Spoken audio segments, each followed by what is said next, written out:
ETV ప్రేక్షకులకి నమస్కారం. శుభమస్తు కార్యక్రమానికి స్వాగతం. ఈనాడు శుభమస్తు కార్యక్రమంలోని ఈ వారం గ్రహఫల మంచంలో గ్రహాల యొక్క స్థితిగతులు, వాటి యొక్క శుభాశుభ ఫలితాల గురించి పరిశీలిద్దాం. ఫిబ్రవరి 4వ తేదీ నుంచి ఫిబ్రవరి 10వ తేదీ వరకు అనుకూల గ్రహాలు, ప్రతికూల గ్రహాల దోష నివృత్తికై ద్వాదశ రాశుల వారు ఎటువంటి పరిహారాలు చేపట్టాలి అనేటువంటి విషయాలు పరిశీలిద్దాం. ఈ వారంలో ముఖ్యమైనటువంటి రోజులు కూడా తెలుసుకుందాం. ఆరోగ్య సాధనకి, ఆరోగ్య రక్షణకి సూర్యారాధన ఎలా ఉపకరిస్తుంది, ఎటువంటి నియమాలు పాటించాలి అనేటువంటి విషయాన్ని శ్రేయస్వంశంలో తెలుసుకుందాం. ముందుగా నేటి పంచాంగ వివరాలు. శ్రీ శోభకృత నామ సంవత్సరం, ఉత్తరాయణం, హేమంత ఋతువు, పుష్యమాసం. ఈరోజు తిథి బహుళ నవమి మధ్యాహ్నం 12:49 వరకు ఉంది. నక్షత్రం అనురాధ, తెల్లవారుజామున 3:39 వరకు. రాహుకాలం సాయంత్రం 4:30 నుంచి 6 వరకు. ఈ వారంలో ముఖ్యమైన రోజులు పరిశీలిద్దాం. ఫిబ్రవరి 6 మంగళవారం షట్తిల ఏకాదశి, ఫిబ్రవరి 8 గురువారం మాస శివరాత్రి, ఫిబ్రవరి 9 శుక్రవారం చొల్లంగి అమావాస్య, ఫిబ్రవరి 10 శనివారం మాఘమాస ప్రారంభం, శ్రీ శ్యామల నవరాత్రుల ప్రారంభం. ఈ వారం గ్రహాల యొక్క స్థితిగతులు పరిశీలిద్దాం. బృహస్పతి సంచారం మేషక్షేత్రంలో ఈ వారం అంతా కొనసాగుతుంది. కేతు సంచారం కూడా కన్యాక్షేత్రంలో కొనసాగుతుంది. శుక్ర కుజుల సంచారం ధనస్సు క్షేత్రంలో, కుజ సంచారం ధనస్సు మకర క్షేత్రాల్లో, రవి బుధ కుజుల సంచారం మకర క్షేత్రంలో, శని సంచారం కుంభక్షేత్రంలో, రాహు సంచారం మీనక్షేత్రంలో. ఇది ఈ వారం ఉన్నటువంటి గ్రహస్థితి. దీని ఆధారంగా ద్వాదశ రాశుల వారికి గోచారపరంగా ఏర్పడేటువంటి శుభాశుభ ఫలితాలు సూచనప్రాయంగా తెలుసుకుందాం. ముందుగా మేషరాశి.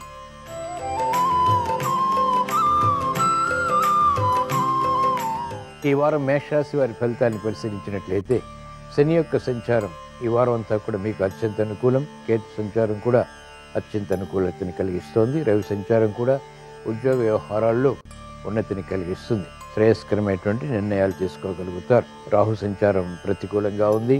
కుజ సంచారం, బుధ సంచారం కూడా ప్రతికూలతని కలిగిస్తారు.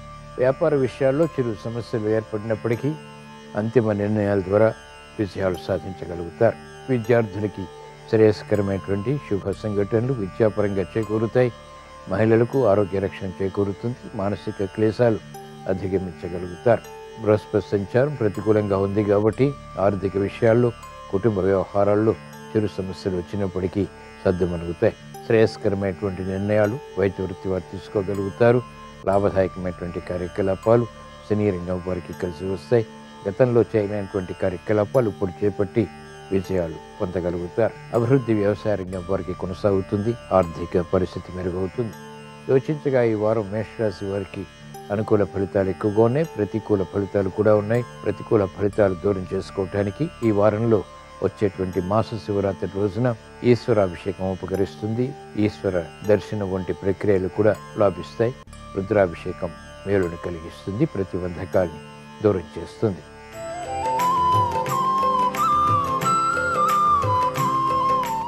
ఈ వారం వృషభ రాశి వారి ఫలితాన్ని పరిశీలించినట్లయితే రాహు సంచారం ఈ వారం అంతా కూడా మీకు అత్యంత అనుకూలం. అలాగే కుజ సంచారం కూడా అనుకూలతని కలిగిస్తుంది. శుక్ర సంచారం అనుకూలంగా ఉంది. చేపట్టినటువంటి కార్యకలాపాలు మెల్లమెల్లగా కలిసి వస్తాయి. ఉద్యోగ వ్యవహారాల్లో అభద్రతా భావం పోతుంది. సినీ రంగం వారికి కూడా ఆగిపోయినటువంటి కార్యకలాపాలు పునఃప్రారంభించేటువంటి దిశగా చేసేటువంటి ప్రయత్నాలు కలిసి వస్తాయి. నూతన ఉత్సాహంతో కూడినటువంటి నిర్ణయాలు విద్యార్థులకు ఉపకరిస్తాయి. విదేశీ విద్యా ప్రయత్నాలు, విదేశీ ప్రయాణాలు వంటివి లాభిస్తాయి. కార్యకలాపాలు న్యాయవాద వృత్తి వారు సజావుగా పూర్తి చేయగలుగుతారు. అనిశ్చిత పరిస్థితులు వైద్య వృత్తి వారికి తగ్గుతాయి. ఆందోళనకర పరిస్థితులు ఉపాధ్యాయ వృత్తి వారు నియంత్రించగలుగుతారు. సాఫ్ట్వేర్ రంగం వారికి ప్రాధాన్యత పెరుగుతుంది. రాజకీయ రంగం వారికి పునః ప్రయత్నాలు లాభిస్తాయి. యోచించగా ఈ వారం వృషభ రాశి వారికి అనుకూల ప్రతికూల ప్రభావాలు సమాంతరంగా ఉన్నాయి. ఈ ప్రతికూల ఫలితాలు ప్రభావాలు దూరం చేసుకుని ఎదుర్కొని అనుకూలంగా మరల్చుకుని మంచి విజయాలు సాధించడానికి ఈ వారంలో వచ్చేటువంటి గురువారం రోజున శ్రీ దక్షిణామూర్తిని దర్శించడం, స్మరించడం, పూజించడం శ్రేయస్కరం. తద్వారా మానసిక ప్రశాంతత పెరుగుతుంది. మనస్పర్ధలు తొలగిపోతాయి. చేపట్టినటువంటి కార్యకలాపాలు ఆర్థికంగా కలిసి వస్తాయి. ఆరోగ్య రక్షణకి దోహదపడతాయి.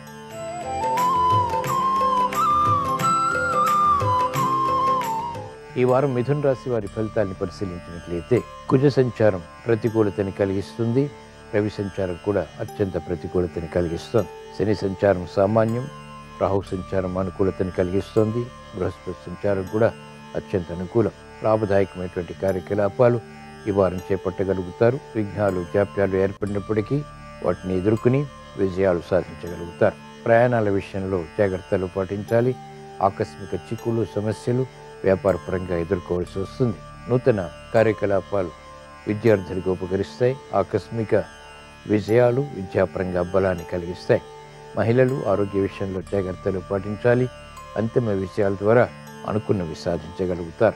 క్రమశిక్షణతో కూడినటువంటి కార్యకలాపాలు వైద్య వృత్తి వారికి రాణిస్తాయి. న్యాయవాద వృత్తి వారికి గట్టి పోటీతో కూడినటువంటి పరిస్థితులు వృత్తిపరంగా లాభిస్తాయి. వ్యవసాయ రంగం వారికి ఆకస్మిక అనుకూలత ఆర్థికంగా చేకూరుతుంది.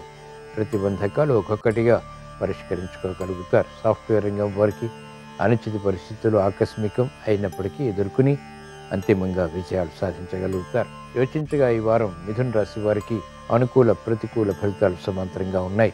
ముఖ్యంగా ప్రయాణాల విషయంలో జాగ్రత్తలు పాటించాలి. ఉద్యోగ విషయాలు అభద్రతాభావం పెరిగేటువంటి సంఘటనలు ఉంటాయి, అయినప్పటికీ ఎదుర్కోగలుగుతారు. ఈ ప్రతిబంధకాలు దూరం చేసుకుని లేదా ఎదుర్కొని అనుకూలంగా మరల్చుకుని మంచి విజయాలు సాధించడానికి ఈ వారంలో వచ్చేటువంటి శుక్రవారం రోజున శ్రీ మహాలక్ష్మీదేవిని దర్శించడం, స్మరించడం, పూజించడం శ్రేయస్కరం. తద్వారా ఆకస్మిక విజయాలు ఆర్థికంగా చేకూరుతాయి, బలాన్ని కలిగిస్తాయి, ఆత్మవిశ్వాసాన్ని పెంపొందింపచేస్తాయి.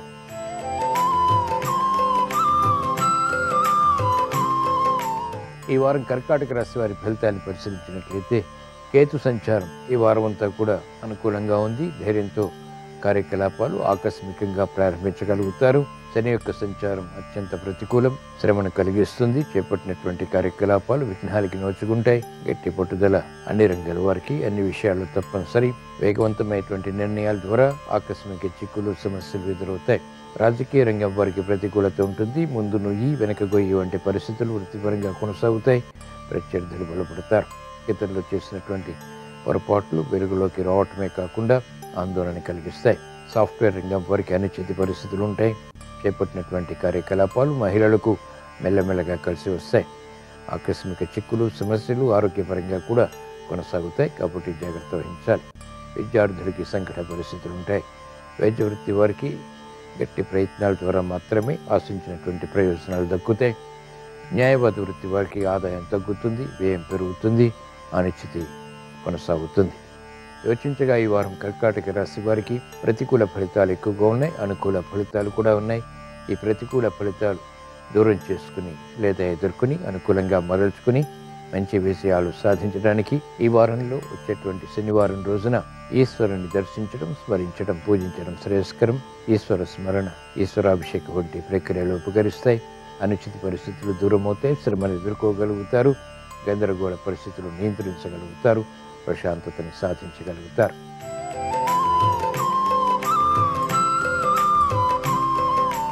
ఈ వారం సింహరాశి వారి ఫలితాన్ని పరిశీలించినట్లయితే బృహస్పతి సంచారం ఈ వారం అంతా కూడా మీకు అత్యంత అనుకూలం. లాభదాయకమైనటువంటి కార్యకలాపాల ద్వారా విజయాలు సాధ్యపడతాయి. మెరుగైనటువంటి అవకాశాలు పొందగలుగుతారు. రవి సంచారం, కుజ సంచారం కూడా అనుకూలతని కలిగిస్తాయి. కోర్టు సంబంధిత వ్యవహారాల్లో విజయాలు సాధించగలుగుతారు. ఉద్యోగ ప్రయత్నాలు ఫలిస్తాయి. ఉద్యోగ భద్రత పెరుగుతుంది.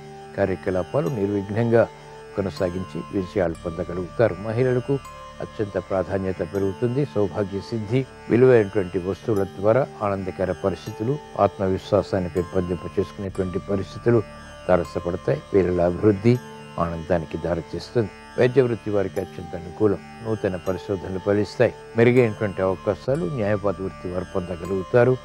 పట్టుదలతో కార్యక్రమ నిర్వహణ కొనసాగించి సినీ రంగం వారు మంచి అవకాశాలు దక్కించుకోగలుగుతారు. యోచించగా ఈ వారం సింహరాశి వారికి అనుకూల పరిస్థితులు ఎక్కువగా ఉన్నాయి.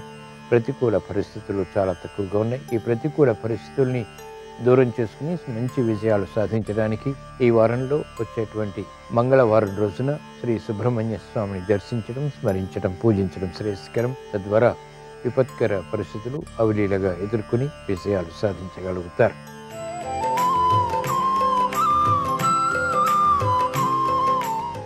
ఈ వారం కన్యారాశి వారి ఫలితాన్ని పరిశీలించినట్లయితే శని సంచారం ఈ వారం అంతా కూడా మీకు అత్యంత అనుకూలం, శుభ ఫలితాలను కలిగిస్తుంది.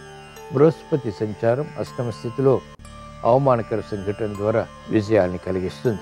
చేపట్టినటువంటి కార్యకలాపాలు వేగవంతంగా కలిసి వచ్చినప్పటికీ ఆందోళన కూడా మానసికంగా సమాంతరంగా ఉంటుంది. ఆర్థిక విషయాల్లో జాగ్రత్తలు పాటించాలి. గట్టి పట్టుదలతో కూడిన కార్యక్రమాలు మాత్రమే ఈ వారం ఉపకరిస్తాయి. కోర్టు సంబంధిత వ్యవహారాల్లో విజయాలు సాధించగలుగుతారు. వైద్య వృత్తి వారికి అభివృద్ధి ఉంటుంది. మొదట ప్రతికూలత, తర్వాత అనుకూలత, ఈ క్రమంలో పరిస్థితులు అంతిమంగా విజయాన్ని కలిగిస్తాయి. న్యాయవాద వృత్తి వారికి అత్యంత అనుకూలం. వైద్య వృత్తి వారికి ఇంతవరకు చేపట్టలేనటువంటి కార్యక్రమాలు చేపట్టి స్థిరమైనటువంటి మెప్పును పొందగలుగుతారు. అభివృద్ధి వ్యవసాయ రంగం వారికి కొనసాగుతుంది. నూతన ఉత్సాహం, నూతన విధి విధానాలతో కూడిన శాస్త్రీయ పద్ధతులతో కూడిన విజయాలు సాధించగలుగుతారు. గుర్తింపును పొందగలుగుతారు. యోచించగా ఈ వారం కన్యా రాశి వారికి అనుకూల ఫలితాలు ఎక్కువగా ఉన్నాయి. ప్రతికూల ఫలితాలు కూడా ఉన్నాయి. ఈ ప్రతికూల ఫలితాన్ని దూరం చేసుకుని మెరుగైనటువంటి విషయాలు పొందటానికి ఈ వారంలో వచ్చేటువంటి బుధవారం రోజున శ్రీ మహావిష్ణువుని దర్శించడం, స్మరించడం, పూజించడం శ్రేయస్కరం.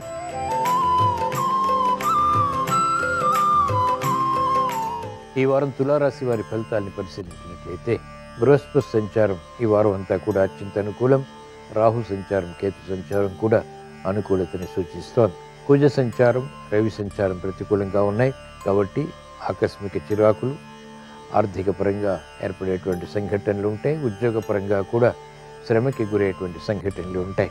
చేపట్టినటువంటి కార్యకలాపాలు పదే పదే చేయవలసి వస్తుంది. భద్రతా భావం ఉన్నప్పటికీ అనిశ్చితి ఆర్థికంగా కొనసాగుతుంది. జాగ్రత్తతో కూడిన నిర్ణయాలు మహిళలు తీసుకోవాల్సి వస్తుంది. ఆందోళనకర పరిస్థితులు నియంత్రించినప్పటికీ చేపట్టినటువంటి కార్యకలాపాలు అంతిమంగా విజయాల్ని సాధిస్తాయి. కార్యక్రమాల్లో వేగం వ్యవసాయ రంగం వారికి పెరుగుతుంది. వైద్య వృత్తి వారికి వృత్తిపరమైనటువంటి విషయాల్లో ఆందోళన ఉంటుంది. అంతిమ విజయాలు న్యాయవాద వృత్తి వారు పట్టుదలతో సాధించగలుగుతారు. యోచించగా ఈ వారం తులారాశి వారికి అనుకూల, ప్రతికూల ప్రభావాలు సమాంతరంగా ఉన్నాయి. ఈ ప్రతికూల ప్రభావాన్ని దూరం చేసుకుని లేదా ఎదుర్కొని అనుకూలంగా మరల్చుకుని మంచి విజయాలు సాధించడానికి ఈ వారంలో వచ్చేటువంటి గురువారం రోజున శ్రీ దక్షిణామూర్తిని దర్శించడం, స్మరించడం, పూజించడం శ్రేయస్కరం. తద్వారా సూక్ష్మత పెరుగుతుంది. తెలివైన నిర్ణయాల ద్వారా సమస్యల్ని వేగవంతంగా అనుకూలంగా మరల్చుకుని విజయాలు సాధించగలుగుతారు.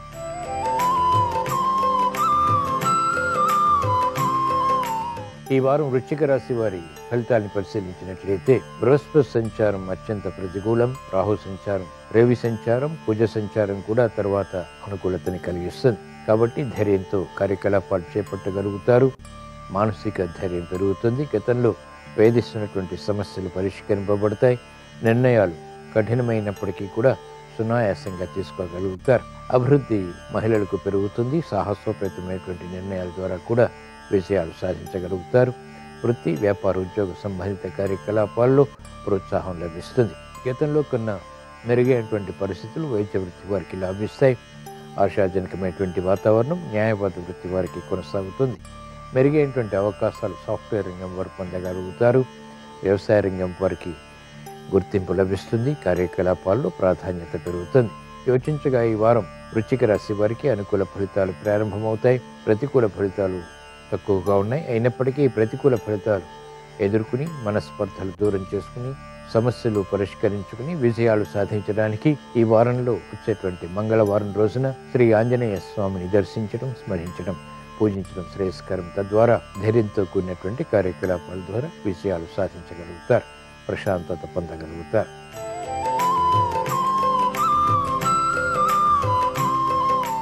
ఈ వారం ధనుస్సు రాశి వారి ఫలితాలను పరిశీలించినట్లయితే శని యొక్క సంచారం తృతీయ స్థానంలో అత్యంత అనుకూలతని ఈ వారం కలిగిస్తుంది. అలాగే బృహస్పతి సంచారం పంచమ స్థానంలో మంచి నిర్ణయాలు, తద్వారా స్థిరమైనటువంటి ఫలితాలు పొందగలుగుతారు.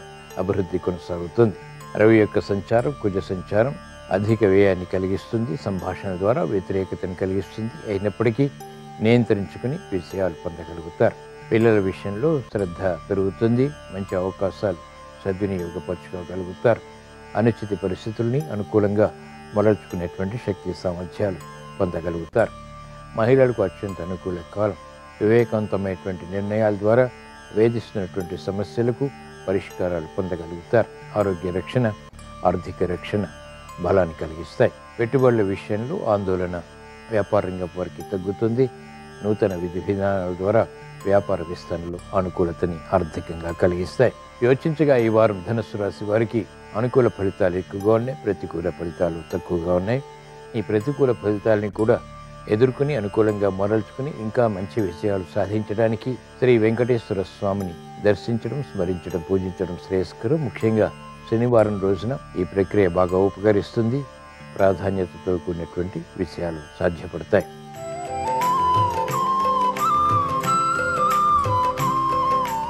ఈ వారం మకర రాశి వారి ఫలితాన్ని పరిశీలించినట్లయితే బృహస్పతి సంచారం, కుజ సంచారం, రవి సంచారం, కేతు సంచారం అత్యంత ప్రతికూలతని కలిగిస్తున్నాయి. ఏలినాటి శని ప్రభావం కూడా అధికంగా ఉంది. అలాగే శుక్ర సంచారం అనుకూలతని కలిగిస్తోంది. బాధ్యతలు పెరుగుతాయి. సమయస్ఫూర్తితో వ్యవహరించి పట్టుదలతో కూడినటువంటి కార్యక్రమ నిర్వహణ ద్వారా మాత్రమే విజయాలు సాధించగలుగుతారు. రాహు సంచారం ద్వారా మానసిక ధైర్యం ఏర్పడుతుంది. సమస్యలు ఏర్పడినప్పటికీ అనుకూలంగా మరల్చుకునేటువంటి యుక్తులు కలిసి వస్తాయి. నిగూఢమైనటువంటి విషయాల ద్వారా ప్రతికూలతని ఎదుర్కోగలుగుతారు. చేపట్టినటువంటి కార్యకలాపాల్లో సామరస్య ధోరణితో కూడినటువంటి నిర్ణయాల ద్వారా విజయాలు సాధించగలుగుతారు. ఆరోగ్య విషయంలో సమస్యలు వచ్చినప్పటికీ నియంత్రించబడతాయి. అధిక ఖర్చులు కూడా నియంత్రించబడతాయి. కార్యకలాపాల్లో వేగం క్రమక్రమంగా పెరుగుతుంది. గతంలో కన్నా మెరుగైనటువంటి పరిస్థితులు వ్యాపార రంగం వారికి తారసపడతాయి. ధైర్యంతో కూడినటువంటి కార్యకలాపాలు ప్రారంభించగలుగుతారు. నష్టద్రవ్య ప్రాప్తికే చేసేటువంటి ప్రయత్నాలు కూడా ఉపకరిస్తాయి. యోచించగా ఈ వారం మకర రాశి వారికి ప్రతికూల ప్రభావం ఎక్కువగా ఉంది, అనుకూల ప్రభావం కూడా ఉంది. ఈ ప్రతికూల ప్రభావాన్ని దూరం చేసుకుని లేదా ఎదుర్కొని అనుకూలంగా మరల్చుకుని మంచి విషయాలు సాధించడానికి ఈ వారంలో వచ్చేటువంటి శుక్రవారం రోజున చొల్లంగి అమావాస్య సందర్భంగా మహాకాళి అమ్మవారిని దర్శించడం, స్మరించడం, పూజించడం శ్రేయస్కరం. తద్వారా విపత్కర పరిస్థితులు దూరమవుతాయి. ఆర్థిక పరిస్థితి మెరుగవుతుంది. గ్రహాతి ప్రతికూలతని సమర్థవంతంగా ఎదుర్కోగలుగుతారు. విజయాలు సాధించగలుగుతారు.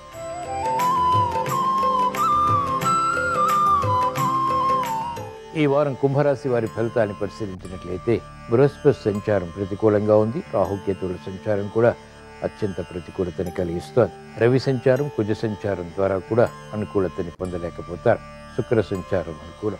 వినోదాల్లో పాల్గొంటారు. అధిక ఖర్చులు ఆకస్మికం. చేపట్టినటువంటి కార్యకలాపాలపై ప్రోత్సాహం కూడగట్టుకుని తద్వారా అంతిమంగా విజయాలు సాధించగలుగుతారు. శ్రమకి గురయ్యేటువంటి సంఘటనలు ఉంటాయి. అవలీలగా విజయాలు సాధించలేకపోతారు. క్రమశిక్షణ అన్ని రంగాల వారికి అన్ని విషయాల్లో తప్పనిసరి. ఉద్యోగస్తులకి అభద్రతాభావం పెరుగుతుంది. ఉన్నది లేనట్లు, లేనిది ఉన్నట్లు ఊహించుకుని సమస్యల్ని ఆహ్వానిస్తారు. కాబట్టి జాగ్రత్త వహించాలి. ఆలోచించి నిర్ణయాలు తీసుకోవటం శ్రేయస్కరం, క్షేమదాయకం. ఉద్యోగస్తులకి శ్రమ అధికమవుతుంది. ప్రత్యర్థులు బలపడతారు. క్రీడారంగం వారికి సామాన్య పరిస్థితులు కొనసాగుతాయి. వైద్య వృత్తి వారికి గట్టి కృషితో కార్యక్రమాలు చేపట్టినప్పటికీ గుర్తింపు దూరం అవుతుంది. కార్యకలాపాల్లో వేగం న్యాయవాద వృత్తి వారికి తగ్గుతుంది. ఆర్థిక సమస్యలు ఆకస్మికంగా తలెత్తుతాయి. యోచించగా ఈ వారం కుంభరాశి వారికి అనుకూల పరిస్థితులు గట్టి ప్రయత్నాల ద్వారా మాత్రమే సాధ్యపడతాయి. ప్రతికూల ప్రభావం కూడా ఉంది. ఈ ప్రతికూల ప్రభావాన్ని దూరం చేసుకుని లేదా ఎదుర్కొని అనుకూలంగా మరల్చుకుని మంచి విజయాలు సాధించడానికి ఈ వారంలో వచ్చే గురువారం రోజున మాస శివరాత్రి సందర్భంగా రుద్రాభిషేకం మేలుని కలిగిస్తుంది. గ్రహ అతి ప్రతికూలతని నిరోధించగలుగుతారు.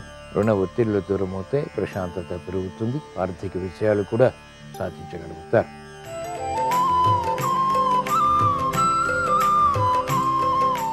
ఈ వారం మీనరాశి వారి ఫలితాన్ని పరిశీలించినట్లయితే బృహస్పతి సంచారం ఈ వారం అంతా కూడా మీకు అత్యంత అనుకూలం. కేతు సంచారం కూడా అనుకూలతని కలిగిస్తుంది. కుజ రవుల సంచారం అత్యంత అనుకూలం. బుధ సంచారం కూడా అత్యంత అనుకూలతని కలిగిస్తుంది. శని ఏలినాటి శని కారణంగా విఘ్నాలు, జాప్యాలు చోటు చేస్తున్నప్పటికీ అంతిమ విషయాలు సుసాధ్యపడతాయి. పట్టుదలతో కార్యక్రమ నిర్వహణ కొనసాగించగలుగుతారు. ఆర్థిక విజయాలు సాధించగలుగుతారు. ఆకస్మిక ఆందోళనకర పరిస్థితులు ఆర్థికంగా ఏర్పడినప్పటికీ నిలదొక్కుని విజయాలు సాధించగలుగుతారు. ప్రతిభ విద్యార్థులకి గుర్తింపబడుతుంది. విదేశీ సంబంధిత ప్రయాణాలు వ్యాపార రంగం వారికి లాభిస్తాయి. నూతన కార్యక్రమాలు వ్యవసాయ రంగం వారు చేపట్టగలుగుతారు. ఆర్థిక వృద్ధికే చేసేటువంటి ప్రయత్నాలు కలిసి వస్తాయి. మహిళలకు నూతన ఉత్సాహం పెరుగుతుంది. విలువైనటువంటి కార్యక్రమ నిర్వహణ ద్వారా గుర్తింపు పొందగలుగుతారు. యోచించగా ఈ వారం మేన్ రాశి వారికి అనుకూల ఫలితాలు ఎక్కువగా ఉన్నాయి. ప్రతికూల ఫలితాలు కూడా ఉన్నాయి. ఈ ప్రతికూల ఫలితాలు కూడా ఎదుర్కొని అనుకూలంగా మరల్చుకుని మంచి విజయాలు సాధించడానికి ఈ వారంలో వచ్చేటువంటి సోమవారం రోజున శ్రీ మహాలక్ష్మీదేవిని దర్శించడం, స్మరించడం, పూజించడం శ్రేయస్కరం. ఇవి ఈ వారం ద్వాదశ రాశుల వారికి ఏర్పడేటువంటి శుభాశుభ ఫలితాలు. ద్వాదశ రాశుల వారికి ఆనందకర పరిస్థితుల ద్వారా ఆత్మవిశ్వాసం ఏర్పడాలని, కార్యక్రమ నిర్వహణలో నైపుణ్యంతో కూడిన నిర్ణయాలు కలిసి రావాలని, అభివృద్ధి కలగాలని ఆదివారం సందర్భంగా శ్రీ సూర్య భగవాన్ని స్మరిస్తూ ప్రార్థిస్తూ స్వస్తి. శ్రీరస్తు శుభమస్తు. సూర్యుడి సంపూర్ణమైన అనుగ్రహం కలగాలంటే ఆదివారం సందర్భంగా 6 రకాలైనటువంటి విధులలో ఏదో ఒక విధితో సూర్యుడిని పూజించాలి. మొట్టమొదటిది సూర్యుడి పూజ. పద్మిని ఛాయా ఉషా సమేత సూర్య భగవానుడికి షోడశోపచార పూజ నిర్వహించాలి, లేదా సూర్య సాలగ్రామానికి పూజ చేయాలి. రెండవది సూర్య మంత్ర జపం. ఆదివారం సందర్భంగా ఓం ఘృణిసూర్య ఆదిత్యోం అనే అష్టాక్షరి మంత్రాన్ని జపించుకోవడం ద్వారా సూర్యుడి అనుగ్రహం కలుగుతుంది. మూడవది అర్ఘ్య ప్రదానం. ఎర్ర చందనము, గంధము, ఎర్రటి పుష్పాలు, ఎర్రటి అక్షంతలు నీళ్లలో కలిపి ఆ జలమును దోసిలి నిండుగా తీసుకొని 12 సార్లు తూర్పు దిక్కు వైపు తిరిగి అర్ఘ్యాన్ని విడిచిపెట్టాలి. నాలుగవది ప్రదక్షిణ. సూర్య భగవానుడి ఆలయంలో సూర్యుడికి ప్రియమైన విధంగా 12 ప్రదక్షిణలు చేయాలి. ఐదవది నమస్కారం. సూర్యుడు నమస్కార ప్రియుడు కాబట్టి ఆదివారం సందర్భంగా సూర్య నమస్కారాలు చేస్తే సూర్యుడి విశేషమైన అనుగ్రహం కలుగుతుంది. ఆరవది స్తోత్ర పారాయణం. ఆదివారం సందర్భంగా ఆదిత్య హృదయం కానీ సూర్యాష్టకం కానీ పఠించడం ద్వారా సూర్యుడి విశేషమైన అనుగ్రహానికి పాత్రులు కావచ్చు. ఈ 6 విధి విధానాలలో ఏ విధానాన్ని పాటించినా సరే ఆదివారం సందర్భంగా సూర్యుడి సంపూర్ణమైన అనుగ్రహం కలుగుతుంది.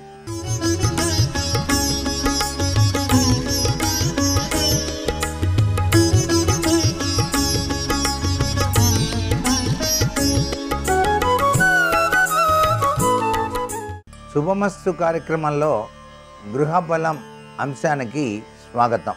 పరిపూర్ణమైనటువంటి వాస్తు అవగాహన చేసుకుని గనక చక్కగా గనక గృహం కట్టుకున్నట్లయితే ఆ ఇంట్లో చిరకాలం కూడాను ఆనందకరమైనటువంటి జీవన విధానాలతో బాగా చక్కగా జీవితం గడపచ్చు. చిన్న చిన్న విషయాలు కూడాను వాస్తుశాస్త్రంలో గుర్తెరగాలి. ఒక్కొక్కసారి ఆ దేవుందిలేంటి పర్వాలేదని చెప్పేసి మాత్రం ఉండకూడదు. మనకు ఉదాహరణకి ప్రవేశ ద్వారం ఉంది. ప్రవేశ ద్వారం విషయంలో చాలా గొప్పగా వాస్తు పాటించాల్సిందే. వంటింట్లోకి వెళ్ళే గుమ్మం తూర్పు లేక ఉత్తర దిశలోనే ఉండాలి, కానీ పశ్చిమ వైపు కూడా పెట్టినా పర్వాలేదు, కానీ ప్రవేశ ద్వారం మాత్రం మూలల్లో ఉండకూడదు. వంటింట్లో మూలల్లో ప్రవేశ ద్వారం ఎప్పుడు పెట్టకూడదు. అలా పెట్టడం వలన వాస్తు దోషం వస్తుంది. అలాగే మీ గ్యాస్ స్టవ్ ఉంది చూసారా, అది దక్షిణ తూర్పు ఆగ్నేయ కోణంలో గ్యాస్ పొయ్యి పెట్టుకోవాలి. గ్యాస్ పొయ్యి గోడకి కనీసం 3 అంగుళాల దూరంలో ఉండాలి. గుమ్మంలో నుంచి బయటికి కనిపిస్తూ అస్సలు ఉండకూడదు గ్యాస్ స్టవ్. పశ్చిమ దిశను చూస్తూ గృహిణి వంట చేస్తే అనారోగ్య సమస్యలు వస్తాయి. పశ్చిమం వైపు చూస్తూ మాత్రం గృహిణి ఎప్పుడూ కూడా వంట చేయకూడదు. అలాగే గృహిణి దక్షిణ దిశ చూస్తూ వంట చేస్తే కుటుంబంలో ఉన్నటువంటి వ్యక్తులు ఆర్థిక ఇబ్బందులకు లోనవుతారు అని చెప్పే శాస్త్రం. అలాగే సింక్, సహజంగా సింక్ అనేది ఈశాన్యంలోనే పెడతారు. ఒకవైపు గ్యాస్ స్టవ్, ఇటువైపు ఆనుకొని ఆ సింక్ ఉండకూడదు, కొద్ది దూరంలో ఉంటే మంచిదన్నమాట.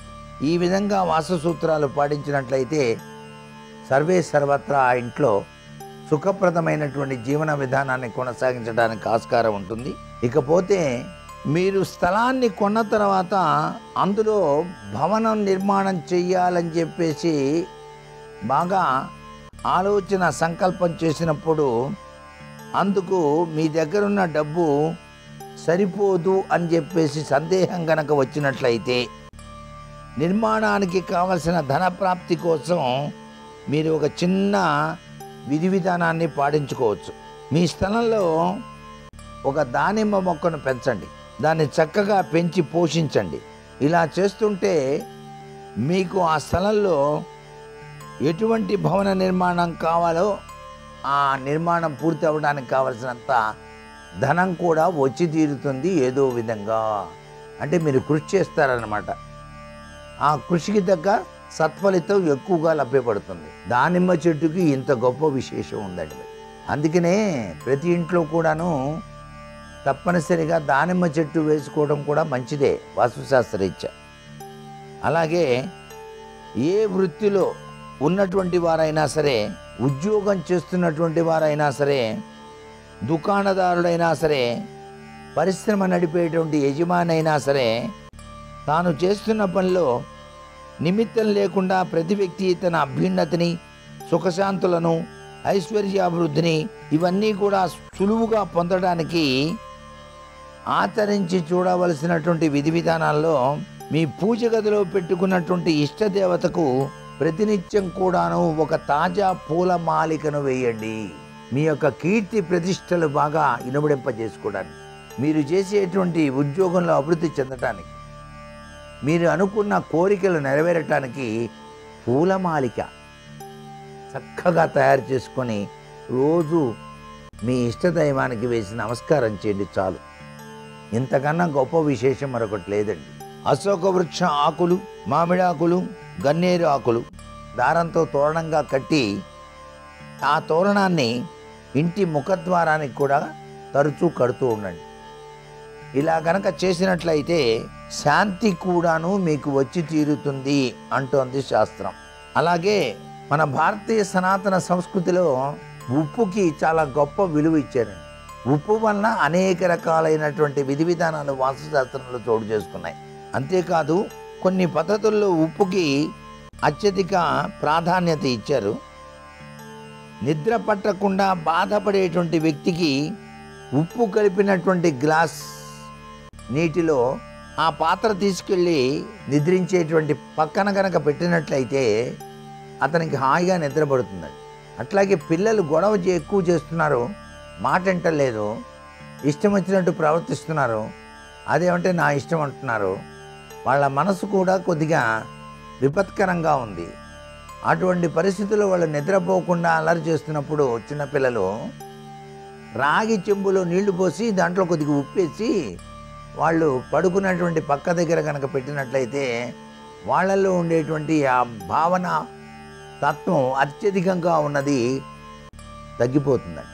ఇది ఉప్పుకి ఉన్నటువంటి గొప్ప శక్తి అని చెప్పేసి కూడా చెప్పచ్చు. అందుకే మనం నీళ్లలో కొద్దిగా ఉప్పేసుకొని నిత్యం స్నానం చేస్తే చాలా మంచిదండి. ఎటువంటి నరఘోష నరప్రభావం ఉన్నా కూడా తొలగిపోతాయి. ఇల్లు తుడుచుకునేందుకు వాడేటువంటి నీళ్ల బకెట్లో కాస్త ఉప్పు కలిపి ఆ నీళ్లతోనే గృహిణులు తమ తమ ఇల్లు తుడుచుకోవాలి. ఈ ఉప్పు కలిపిన నీళ్లు చెడు శక్తిని నాశనం చేసి మంచి శక్తి ప్రవాహాన్ని ఇంటికి ఇస్తాయని చాలాసార్లు చెప్పుకున్నాం, మరలా చెప్తున్నాం. అంటే ఇది వాడి ఫలితాన్ని తొందరగా అందరూ పొందాలి అనేటువంటి జిజ్ఞాసతో మరికొన్ని ముఖ్య విషయాలు రేపటి శుభమస్తు కార్యక్రమంలోని గృహబలంశలో తెలుసుకుందామా? మరి సర్వే జనా సుఖినో భవంతు.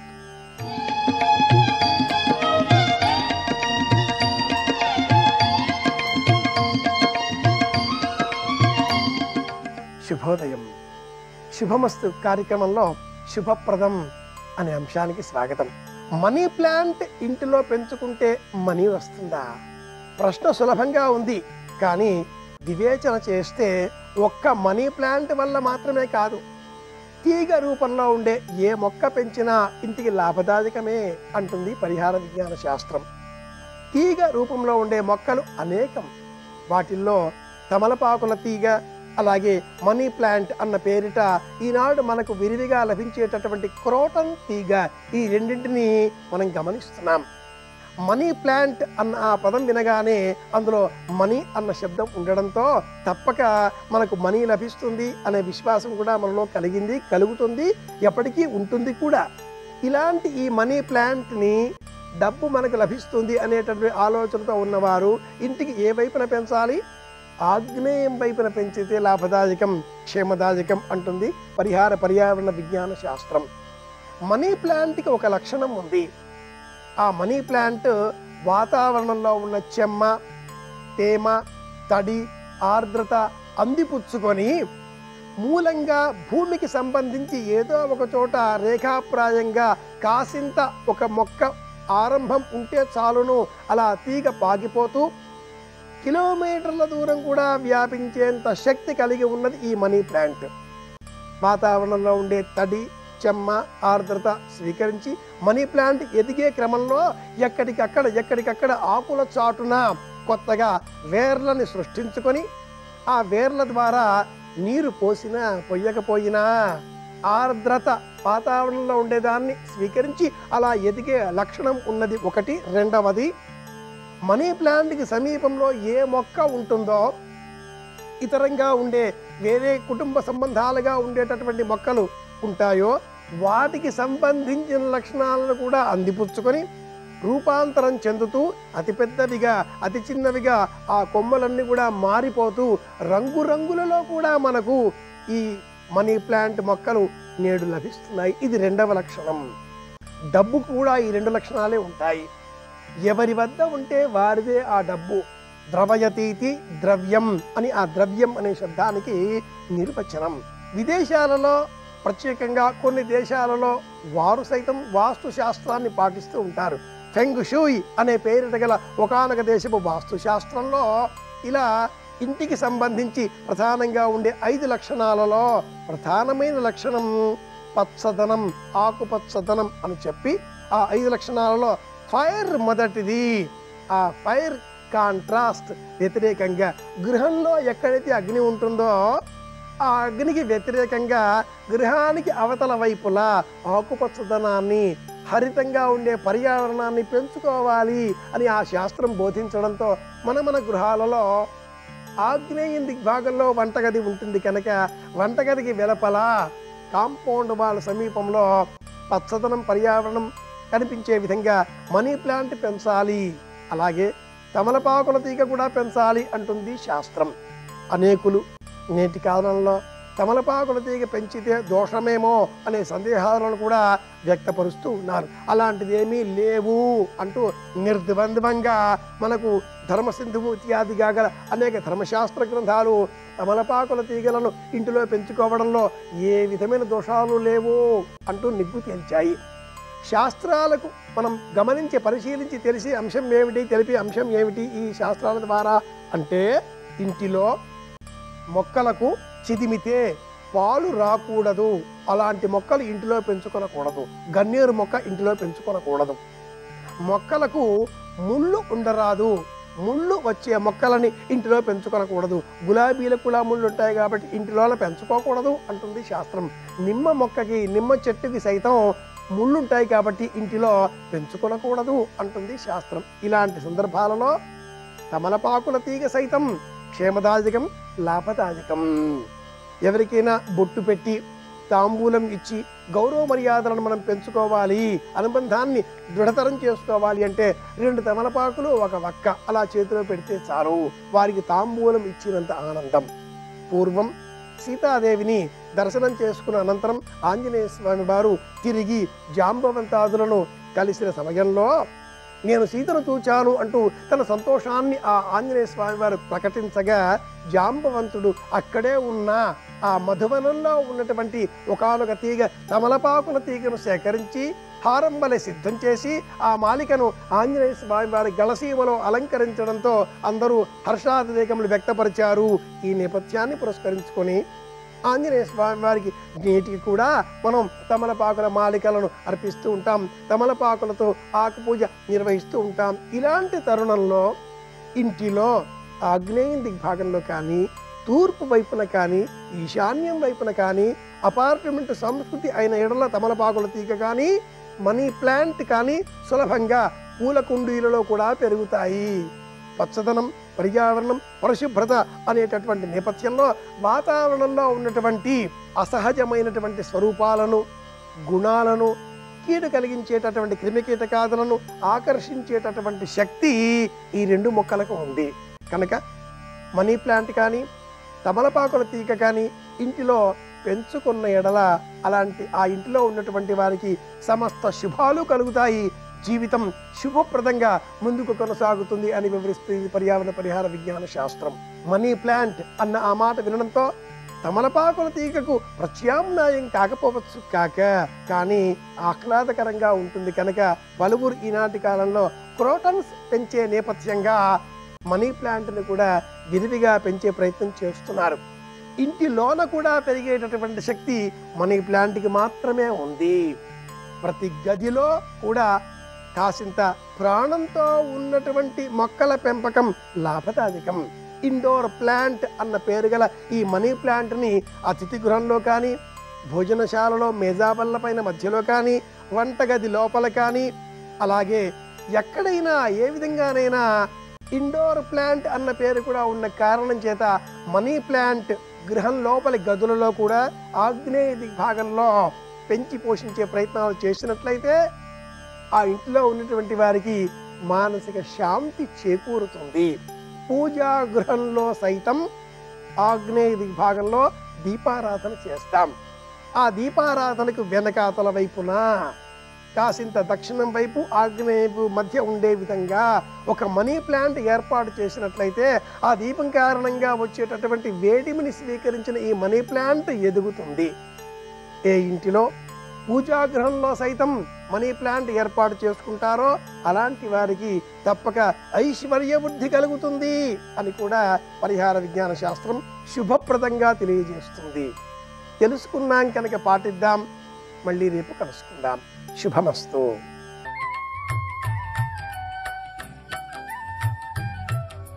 దినకరా శుభకరా దేవా దీనాధార తిమిర సంహార దినకరా శుభకరా. కప్ప అరిస్తే పాముకి తెలుస్తుంది అది ఇక్కడ ఉందని. తన శరీరం పోతే పోయిందని సూర్యుడికి కృతజ్ఞత చెప్పుకుంటుంది బెకబెకలాడుతూ. అలా చెప్పేవన్నీ కాదు, ఒక్క ఖణ్వక, ఖైమక, ఉపరి ఈ 3 జాతుల ఆడకప్పలే. ఇప్పుడు ఈ 3 ఆడకప్పలకి అంత కృతజ్ఞతాభావం ఉంది కాబట్టే సూర్యనారాయణమూర్తికి అవంటే అంత ప్రీతిట. భక్తి అంటే ఏమిటండి? కృతజ్ఞతే. స్వామి నువ్వు నాకేమి ఇవ్వలేదు స్వామి అన్నారనుకోండి, ఆయన మురిసిపోతాడు, వీడు రా పాత్రుడు. స్వామి నువ్వు నాకు అది ఇవ్వలేదు స్వామి అన్నా అనుకోండి, వీడికి ఇచ్చింది గుర్తుండదురా అనుకోడు. కృతజ్ఞో నాస్తి నిష్కృతి. రామాయణం కిష్కింధకాండలో లక్ష్మణుడు అంటాడు, బ్రహ్మగ్నేచ సురాపేచ చోరే భగ్నవ్రతే తథా నిష్కృతి విహితా సిద్భి కృతజ్ఞో నాస్తి నిష్కృతి అంటాడు. కాబట్టి మహానుభావుడికి వానలు పడకపోతే ఈ 3 జాతుల కప్పలలో ఏదో ఒక కప్పని పట్టుకుంటారు. పట్టుకుని దాన్ని తీర్చి దానికి అభిషేకం చేసి దాన్ని పల్లకీలో పెట్టి ఊరిరిగింపు చేస్తారు. స్వామి నీ అనుగ్రహం లేకపోవడానికి మా కృతజ్ఞత కారణం, ఇది మేము తెలుసుకుని నీ పట్ల కృతజ్ఞత ఉన్నవాడి కాళ్ళట్టుకుని ఊరేగిస్తున్నాను, నెత్తి మీద ఎట్టుకుని అనుగ్రహించాడు. మనం కనీసం రాత్రల్లా వర్షం కురిపిస్తే పొద్దున్నన్నా నమస్కారం పెట్టకపోతే కప్ప బెకబెకబెకలాడుతూ ప్రాణం పాము కప్ప చెప్పడానికి సిద్ధపడింది. దాన్ని ఊరేగింపు చేస్తే ఆయన ప్రసన్నుడవుతాడు. ప్రసన్నుడై వర్షం కురిపిస్తాడు. అందుకే కప్పకి పూజ, కప్పని ఊరేగించడం. అందుకే శరత్కాలం వస్తే కృతజ్ఞతావిష్కారం చేయరా, లేకపోతే నీ బతుకు ఇలాగే కృతజ్ఞతతో అలవాటైపోతుందని శరత్కాల మేఘం వెళ్ళిపోతుంటే తెల్ల మేఘం ఎక్కడో సముద్రంలో ఉప్పు నీటిని తాగి నిరాధారమైనటువంటి ఆకాశంలో వచ్చి నువ్వు అడిగావా లేదా చూడకుండా రాత్రి వర్షం కురిపించేసి తెల్లవారుసామున తెల్ల మబ్బు వెళ్ళిపోతోంది. తనకున్నవన్నీ ఇచ్చినప్పుడు మెల్లిగా మోసుకొచ్చింది. ఇచ్చి వెళ్ళిపోయేటప్పుడు ఎవరైనా చూసినాక ఏమన్నా నమస్కారం పెడతారా అని చూడకుండా వెళ్ళిపోతాం. అటువంటి మబ్బుకి నమస్కారం చేయకపోతే అన్నీ ఇచ్చి వెళ్ళిపోతున్న మబ్బుకి కృతజ్ఞుడవైపోతావు. నమస్కారం చేయి తెల్ల మబ్బుకు అనేవారు మా చిన్నతనంలో. కాబట్టి కృతజ్ఞతాభావమునకు ఆయన సంప్రీతి చెందుతాడు. అందుకే వర్షం ఎవరు కురిపిస్తారు అంటే సూర్య భగవానుడే. ఆతపీ మండలీ మృత్యు అని ఆ వర్షాన్నంతటినీ కురిపించేవాడు, తపింపచేసేవాడు కూడా వృష్టి ప్రదాత సూర్య భగవానుడే. ఆయన అనుగ్రహం ఉంటే అసలు లోకమునందు వర్షములు లేకపోవడం అనేటటువంటిది ఉండదు. సూర్యుడికి అందరూ నమస్కారం చేస్తే అసలు వర్షాలు పడకపోవడం అన్నది లోకంలో ఉండదు. అందుకే పూర్వం తన రాజ్యంలో ఉన్న ప్రజలందరికీ అన్నం దొరకాలి అంటే మహారాజులు సూర్యారాధన చేసేవారు. అలాగే ఆయన మంచు కల్పిస్తాడు లోకానికి. ఆ మంచు కల్పించలేదనుకోండి మళ్ళీ కొన్ని ఇబ్బందులు వస్తాయి.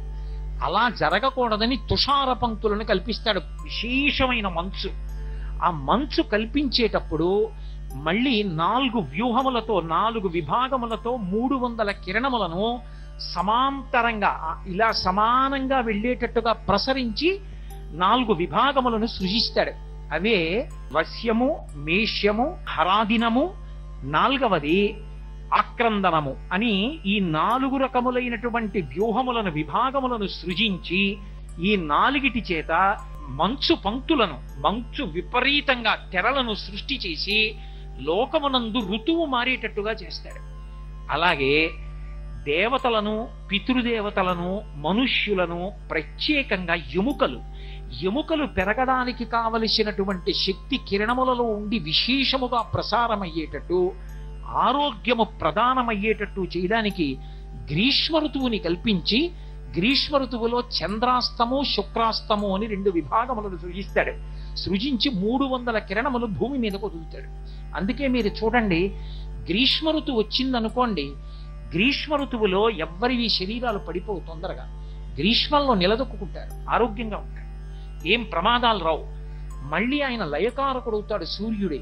చాలా మంది ప్రాణుల్ని పడగొట్టాలనుకుంటే ఇందాక నేను చెప్పానే ఆ 4 వ్యూహములతో మంచు ఎక్కువగా ఉండేట్టుగా చేస్తే ఆయన అది చేసినప్పుడే యమధర్మరాజు గారి యొక్క 2 కోరలు పైకొస్తాయి.